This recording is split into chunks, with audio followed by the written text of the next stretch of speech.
The Odyssey by Homer. Translated by Robert Fagles. Read by Mr. Belson. Book 21. Odysseus Strings His Bow. The time had come. The goddess Athena, with her blazing eyes, inspired Penelope, Icarius's daughter, wary, poised, to set the bow and the gleaming iron axes out before her suitors waiting in Odysseus's hall, to test their skill and bring their slaughter on. Up the steep stairs to her room she climbed and grasped in a steady hand the curved key, fine bronze with ivory haft attached, and then, with her chamberwomen, made her way to a hidden storeroom far in the palace depths, and there they lay, the royal master's treasures, bronze, gold, and a wealth of hard-wrought iron, and there it lay as well, his back-sprung bow with its quiver bristling arrows, shafts of pain.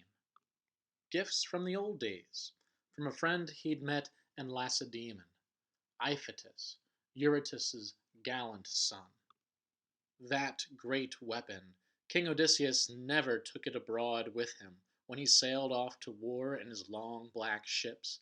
He kept it stored away in his stately house, guarding the memory of a cherished friend, and only took that bow on hunts at home. Now, the lustrous queen soon reached the hidden vault and stopped at the oaken door-sill. Work, an expert sanded smooth and true to the line some years ago, planting the door jamb snugly, hanging shining doors. At once she loosed the thong from around its hook, inserted the key, and aiming straight and true, shot back the bolts, and the rasping doors groaned as loud as a bull will bellow champing grass at pasture. So as the key went home, those handsome double doors rang out now and sprang wide before her. She stepped onto a plank where chests stood tall, brimming with clothing scented sweet with cedar. Reaching, tiptoe, lifting the bow down off its peg, still secure in the burnished case that held it, down she sank, laying the case across her knees and dissolving in tears, with a high, thin wail as she drew her husband's weapon from its sheath. Then, having wept and sobbed to her heart's content, off she went to the hall to meet her proud admirers, cradling her husband's back-sprung bow in her arms, its quiver bristling arrows, shafts of pain. Her women followed, bringing a chest that held the bronze and the iron axes, trophies won by the master. That radiant woman, once she reached her suitors, drawing her glistening veil across her cheeks, paused now, where a column propped the sturdy roof, with one of her loyal handmaids stationed either side, and delivered an ultimatum to her suitors. Listen to me, my overbearing friends, you who plague this palace night and day, drinking, eating us out of house and home with the lord and master absent, gone so long. The only excuse that you can afford is your zest to win me as your bride. So, to arms, my gallants. Here is the prize at issue, right before you. Look. I set before you the great bow of King Odysseus now, the hand that can string this bow with greatest ease, that shoots an arrow clean through all 12 axes. He is the man I follow. Yes, forsaking this house where I once was a bride, this gracious house, so filled with the best that life can offer. I shall always remember it, that I know, even in my dreams. She turned to Eumaeus, ordered the good swineherd now to set the bow and the gleaming iron axes out before the suitors. He broke into tears as he received them, laid them down. The cowherd wept too when he saw his master's bow. But Antinous wheeled on both and let them have it. Yokels! Fools!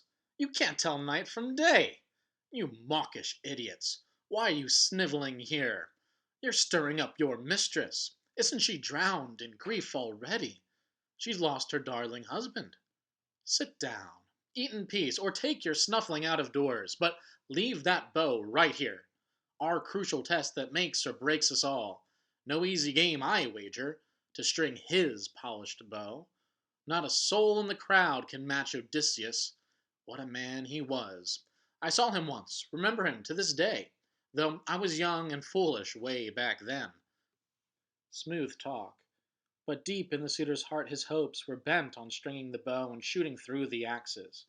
Antinous, fated to be the first man to test an arrow whipped from great Odysseus's hand, the king he mocked, at ease in the king's house, egging comrades on to mock him too. Amazing! Prince Telemachus waded in with a laugh. Zeus up there has robbed me of my wits. My own dear mother, sensible as she is, says she'll marry again, forsake our house, and look at me, laughing for all I'm worth, giggling like some fool. Step up, my friends. Here is the prize at issue, right before you. Look! A woman who has no equal now in all Achaean country. Neither in holy Pylos, nor in Argos or Mycenae. Not even Ithaca itself, or the Lumi mainlands. You know it well. Why sing my mother's praises? Come, let the games begin. No dodges, no delays, not turning back from the stringing of the bow. We'll see who wins. We will. I'd even take a crack at the bow myself. If I string it and shoot through all the axes, I'd worry less if my noble mother left our house with another man, and left me here behind, man enough at last to win my father's splendid prizes. With that, he leapt to his feet and dropped his bright red cloak, slipping the sword and sword belt off his shoulders. First, he planted the axes, digging a long trench, one for all, and trued them all to a line, then tamped the earth to bed them. Wonder took the revelers looking on, his work so firm, precise, though he'd never seen the axes ranged before. He stood at the threshold poised to try the bow. 3 times he made it shudder, straining to bend it. 3 times his power flagged. But his hopes ran high. He'd string his father's bow and shoot through every iron. And now, struggling with all his might for the 4th time, he would have strung the bow. But Odysseus shook his head and stopped him short despite his tensing zeal. God help me, the inspired prince called out. Must I be a weakling, a failure all my life? Unless I'm just too young to trust my hands to fight off any man who rises up against me. Come, my betters, so much stronger than I am. Try the bow and finish off the contest. He propped his father's weapon on the ground, tilting it up against the polished, well-hung doors, and resting a shaft aslant the bow's fine horn. Then back he went to seat that he had left. Up, friends! Antinous called, taking over. One man after another, left to right, starting from where the steward pours the wine. So Antinous urged, and all agreed. The first man up was Leodes, Onop's son, a seer who could see their futures in the smoke, who always sat by the glowing wine bowl, well back. The one man in the group who loathed their reckless ways, appalled by all their outrage. His turn first. Picking up the weapon now, and the swift arrow, he stood at the threshold, poised to try the bow, but failed to bend it. As soon as he tugged the strings, his hands went slack, his soft, uncalloused hands, and he called back to the suitors, Friends, I can't bend it. Take it, someone, try. Here is a bow to rob our best of life and breath. All our best contenders. Still, better be dead than live on here, never winning the prize that tempts us all, forever in pursuit, burning with expectation every day. If there is still a suitor here who hopes, who aches to marry Penelope, Odysseus' wife, just let him try the bow. He'll see the truth. He'll soon lay siege to another Argive woman trailing her long robes, and shower her with gifts. And then our queen can marry the one who offers most, the man marked out by fate to be her husband.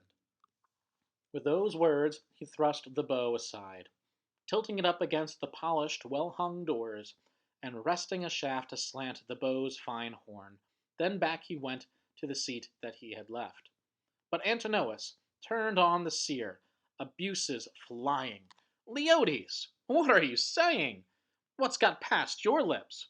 What awful, grisly nonsense! It shocks me to hear it. Here is a bow to rob our best of life and breath, just because you can't string it. You are so weak. Clearly, your genteel mother never bred her boy for the long work of bending bows and shooting arrows. We have champions in our ranks to string it quickly. Hop to it, Melanthius. He barked at the goatherd. Rake the fire in the hall, pull up a big stool, heap it with fleece, and fetch that hefty ball of lard from the stores inside, so we young lords can heat and limber the bow and rub it down with grease before we try again and finish off the contest. The goatherd bustled about to rake the fire, still going strong. He pulled up a big stool, heaped it with fleece, and fetched the hefty ball of lard from the stores inside. And the young men limbered the bow, rubbing it down with hot grease, then struggled to bend it back, but failed. No use. They fell far short of the strength the bow required. Antinous still held off, dashing Eurymachus too, the ringleaders of all the suitors, head and shoulders the strongest of the lot. But now, the king's two men, the cowherd and the swineherd, had slipped out of the palace side by side, and great Odysseus left the house to join them. Once they were past the courtyard and the gates, he probed them deftly. Surely. Cowherd, swineherd, what? Shall I blurt this out or keep it to myself? No, speak out. The heart inside me says so. How far would you go to fight beside Odysseus? Say he dropped like that from a clear blue sky and a god brought him back. Would you fight for the suitors or your king? Tell me how you feel inside your hearts. Father Zeus, the trusty cowherd shouted, bring my prayer to pass. Let the master come. Some god guide him now. You'd see my power, my fighting arms in action. Eumaeus echoed his prayer to all the gods, that their wise king would soon come home again. Certain at least these too were loyal to the death. Odysseus reassured them quickly. I'm right here, here in the flesh, myself, at home at last, after bearing 20 years of brutal hardship. Now I know that all of my men, you two alone, longed for my return. From the rest I've heard not one real prayer that I come back again. So now I'll tell you what's in store for you. If a god beats down the lofty suitors at my hands, I'll find you wives, both of you, grant you property, sturdy houses beside my own, and in my eyes you'll be on comrades to Prince Telemachus, brothers from then on. Come, I'll show you something. Living proof. Know me for certain. Put your minds at rest. This scar, look, where a boar's white tusk gored me years ago, hunting on Parcenas, Autolycus' son, and I. With that, pushing back his rags, he revealed the great scar. And the men gazed at it, scanned it, knew it well, broke into tears, and threw their arms around their master, lost in affection, kissing his head and shoulders, and so Odysseus kissed their heads and hands. Now the sun would have set upon their tears, if Odysseus had not called a halt himself. No more weeping. Come out of the house, a man might see us. Tell the men inside. Let's slip back in, singly, not in a pack. I'll go first. You're next. Here's our signal. When all the rest in there, our lordly friends, are dead against my having the bow and quiver, good Eumaeus, carry the weapon down the hall and put it in my hands. Then tell the serving women to lock the snugly fitted doors to their own rooms. If anyone hears from there the jolting blows and groans of men caught in our huge net, not one of them shows her face. Sit tight. Keep to her weaving, not a sound. You, my good Philotius, here are your orders. Shoot the bolt of the courtyard's outer gate. Lock it. Lash it fast. With that command, the master entered his well-constructed house, and back he went to the stool that he had left. The king's two men, in turn, slipped in as well.